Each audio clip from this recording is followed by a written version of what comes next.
Hello, good morning, Emily. How are you? I'm all right, thank you, Rosie. How are you? Great, really good, really good. I'm really excited to talk to you. Thank Get you for some more having me. yeah, I really want to understand more about the amazing work that Roundabout's doing and how we can make a difference as well. Amazing. I can't wait to get started. Great. Well, I would love to just start by asking you then about what Roundabout do and how they make a difference to young people. Of course, so Roundabout started in 1977. It was set up as a small hostel unit and has grown considerably since then. We now work with over 350 young people every single day. That's not the same 350 young people every day. Some people stay with us for a night. Others might stay with us for a couple of years. That's the great thing about Roundabout. Everything is tailored towards each individual young person. We see the individual, everyone's problems or support that they need is individual, and our key workers go the extra mile all the time to make sure that that young person has everything that they need. And that might be from street outreach. We work with young people who are sleeping on the streets.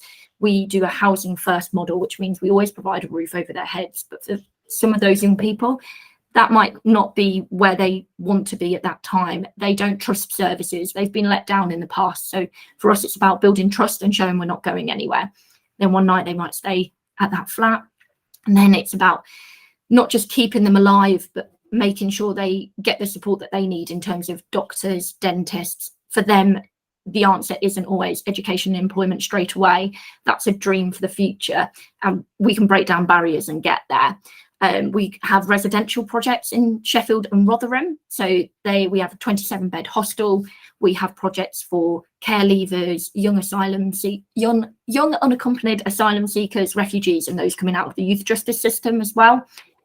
We also have dispersed housing across the city and Rotherham, where we support people in their own tenancies. And we have a wraparound service, including education, employment and skills, mediation to keep young people at home where it's safe to do so. We have prevention workers for drop-in and housing advice and support, and everything else in between, such as a counsellor and helping people budget. We do life skills. We have people come in and volunteer and teach all kinds of things and create happy moments that people will look back on and not think this was the worst time of my life. There were positives out of it. And we always aim to make sure a young person has a brighter future.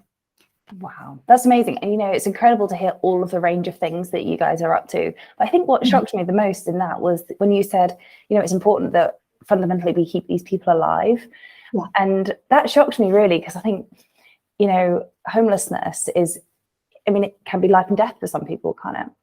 Very much. And the young people who we are supporting on the streets will come with a multitude of different support needs. So for them, mental health issues are definitely going to be in there. They may have drug or alcohol abuse. They may have a history of neglect or other issues within their childhood. And we generally find that those who've experienced negativity in their childhood, such as neglect, abuse, malnourishment, anything like that, they are more likely to have mental health issues when they're older. And issues like homelessness will reoccur because they might not necessarily have got the right support when they were younger to be able to move on and live happily and independently, for these issues not to reoccur later in life. So it's really important that we can be there for them. And yeah, for some young people on the streets, they're not getting enough food or the right food every single day. So it is about keeping them alive, making sure if they've got a cut on their arm, that it's clean and it's not going to get infected. There are so many different things that you have to think about. Oh my gosh. You spoke there about, childhood trauma and mental health issues being a big factor. Is that sort of the biggest cause of youth homelessness, would you say? So the biggest cause of youth homelessness is family breakdown. Okay. But that covers a multitude of issues. I can't just say it's one particular thing. It could be that families are talking too much, but not really listening to each other, where our mediation service will come in and help to rebuild those relationships. It might not mean a young person will move in back home, but if it's safe for them to do so, we do believe the best place for a young person is at home.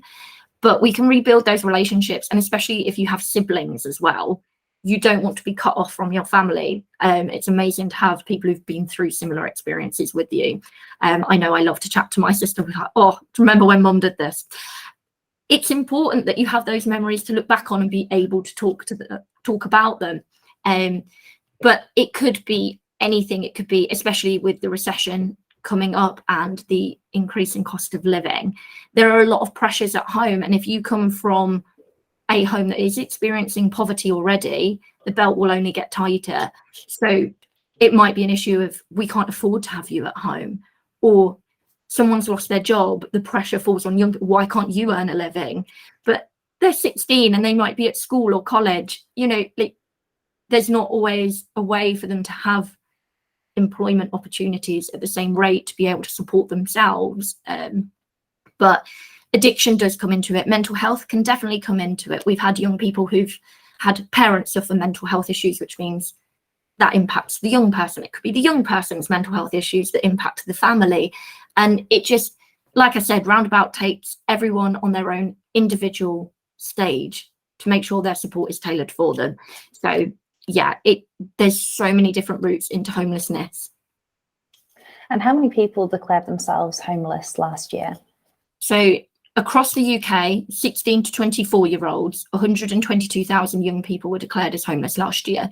So to put that into a bit of a picture for people, if you've ever been to Wembley Stadium, that holds 90,000 people. And sorry to upset any Owls fans here, but Bramall Lane holds 32,000.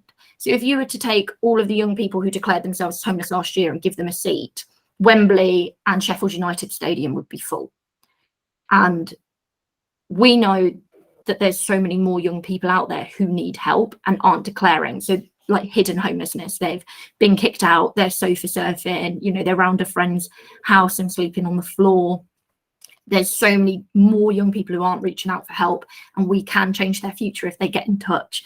And that's why we go into schools and do peer education. Young people who've been through homelessness or our services get a qualification, they go in, they break down stereotypes, and they're like, and this is my story. So it's peer-to-peer, young people learning from young people. So it's not like they're being talked at.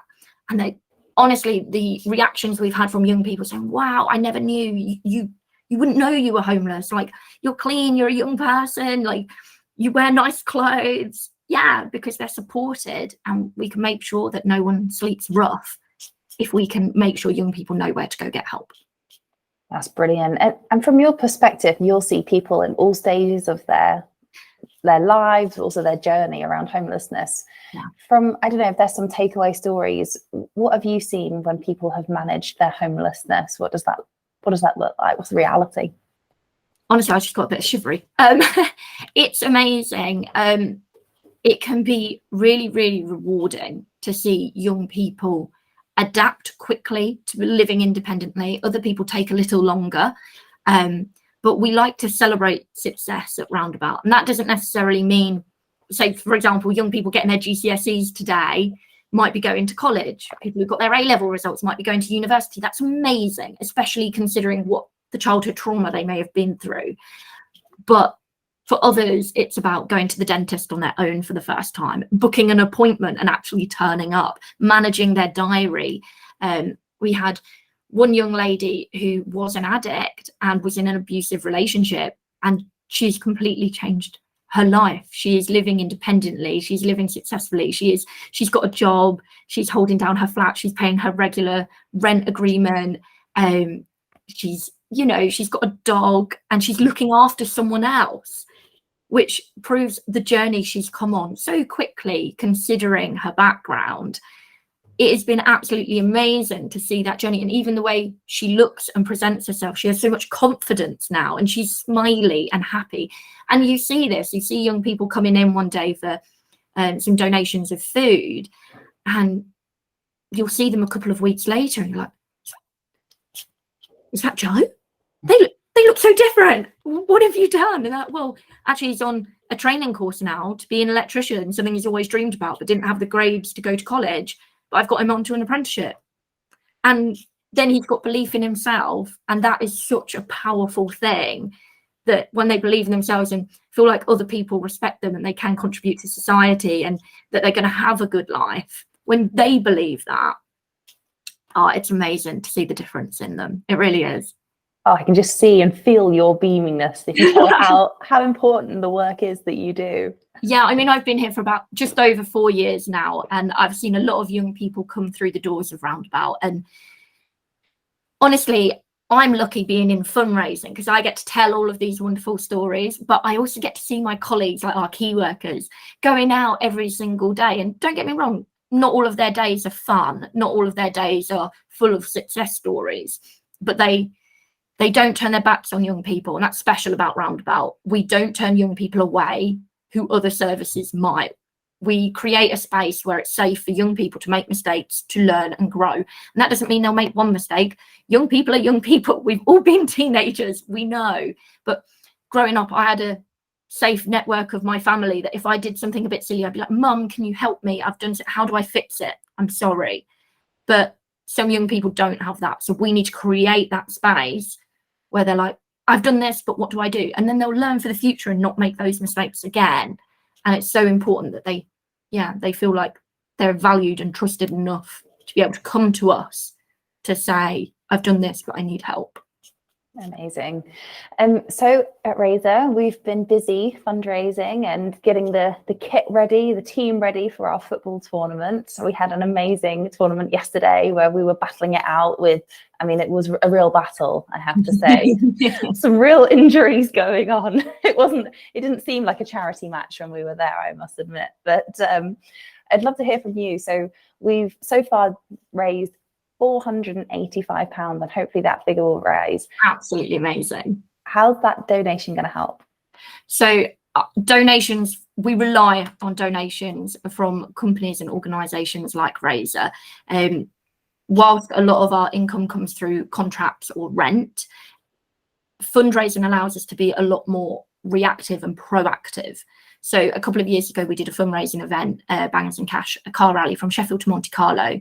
That money helped us set up our street outreach project, meaning that young people who were sleeping rough actually got the support that they needed from a service that is dedicated to supporting young people. So it's tailored support. But so £500, because you are nearly at £500, £500 could pay for 100 cooking sessions.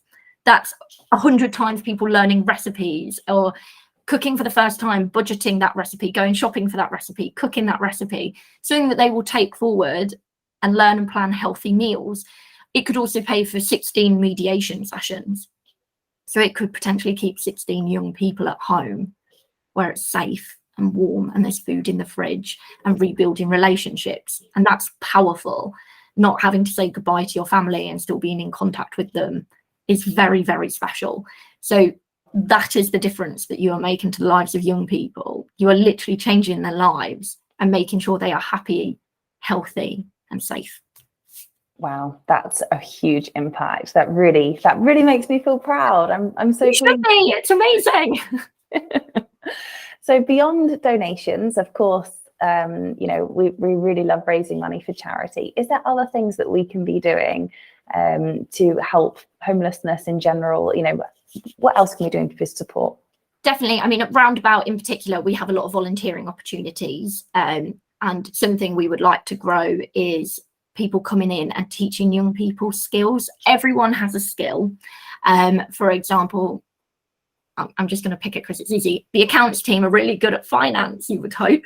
So they're really good at budgeting or teaching others how to budget or manage finances. So that's something they could come in and do. Some people might be really good at baking cakes or yoga. Learn how to take some time, breathe, think about your problems, like take that time. Yoga can be really important for that. Or photography, or really good at plaiting hair.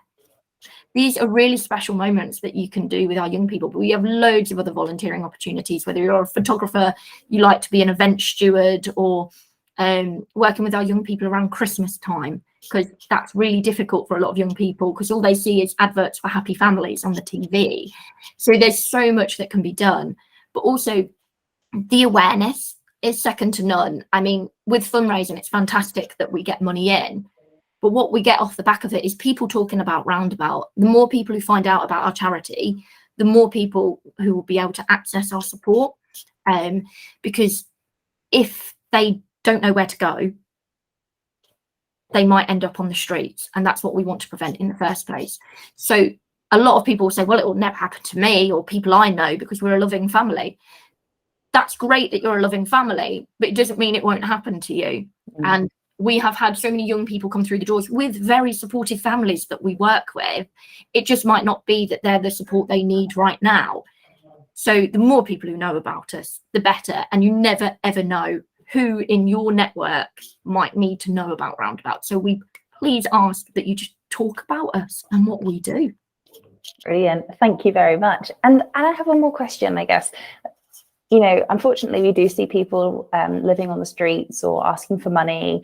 You know, we go for lunch up near the moor in Sheffield, and unfortunately, there are people there that are asking. From your perspective, what's the best thing that we can do for somebody? You know, should we buy them a sandwich? Should we get them a coffee? Should we give them money? Should we interact? What's the best thing? Definitely, we get this question quite a lot, and to be honest, it's up to you. I don't want to say definitely go up and give them a sandwich. If you don't feel safe in your environment, you shouldn't do that. You should always put your safety first. I used to live in the city centre, so I used to have a route to work, and I used to pass a couple of homeless people. I always said hello, unless they were sleeping, and they used to smile back and say hello and do you have anything? I said not today, but it might be that the next day I brought in a sandwich or something like that. For me, that was my personal what I wanted to do. But it doesn't mean I did it every day, and it doesn't mean that I wouldn't do it again. But for me, it was about making sure that person felt seen. So many homeless people on the street will feel like people just ignored me. Imagine saying hello to 100 people and not one of them saying hello back, and how that would make you feel. And that's what I always think about. But that's me personally. For Roundabout, it's very much what you would do to keep you safe. And obviously, if you feel like you don't want to give directly to a young homeless person or a homeless person, there are charities and organisations out there, not just Roundabout, but there are lots of organisations in Sheffield. We are very lucky to be in Sheffield with the amount of organisations that work together, that if you want to help in a different way, such as volunteering, setting up a direct debit, doing a fundraising event, they are equally important ways to help homeless people. So there are loads of ways to get involved. Amazing. That's really good advice, actually. Thank you. So I know that the rest of this year and going into 2023, Roundabout have got some really great events coming up that Razor colleagues can get involved with. Definitely. Would you like to just give us a quick roundup of things that we can put our hands up and get involved with? Okay, I can try. So we have skydives that happen twice a year. If you ever fancy jumping out of a plane, or if you've already done that and want to up your challenge a little bit further, we have a wing walk, which means you are strapped to the front of a biplane. So for those absolutely crazy daredevils out there, there is another challenge for you. We have the Sheffield 10K and the Sheffield Half Marathon. We have the virtual London Marathon for those keen runners. That's in October. We have our Sleep Out event, which isn't there to replicate homelessness at all, but it is supposed to be able to give you an insight into how uncomfortable it might be. But we are all together. You have first aid on site. We will give you tea and coffee to keep you warm. Decaf is available, and so is hot chocolate. And it's about a community coming together to raise money to support homeless young people. You'll get to hear from some of our young people as well, so you'll get to hear their stories directly. We have the Yorkshire Chocolate Festival in October. This is all things yummy. I am talking crepes, chocolate bars, cakes, brownies. We've got chocolate and wine pairing. You can make your own chocolate bars and truffles and cookie dough. It's going to be delicious. We have a murder mystery dinner, which is going to be absolutely hilarious. So you have a 4-course dinner and live actors walking around you, and you have to solve a murder mystery. Quizmas, which is our annual Christmas quiz. And I'm going to mention that Bangers and Cash will be back for 2023. It will be a car rally from Sheffield to Munich, finishing in time for Oktoberfest. And think about a Top Gear challenge sort of thing, where you will have different challenges to do on the route. And there are different protocols you have to fill in beforehand. Like the car has to be worth a certain amount, and your team has to be 3 members. You have to know how to change tyre, things like that. But we can teach you that.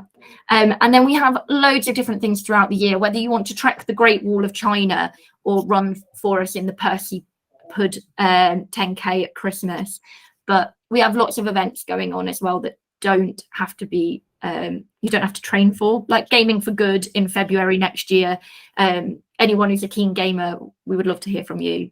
We have something for everyone. Wow, that is so amazing. I have to say, Bangers and Cash sounds like something I know a lot of people here would be very interested in. I'm very excited for it. Thank you so much, Emily. This has been really great to hear, so many stories, statistics, understanding, advice, and loads of opportunities for us to get involved in the future as well. Well, thank you so much for having me. Thank you to everyone who's been fundraising for us as well and getting involved. Woohoo!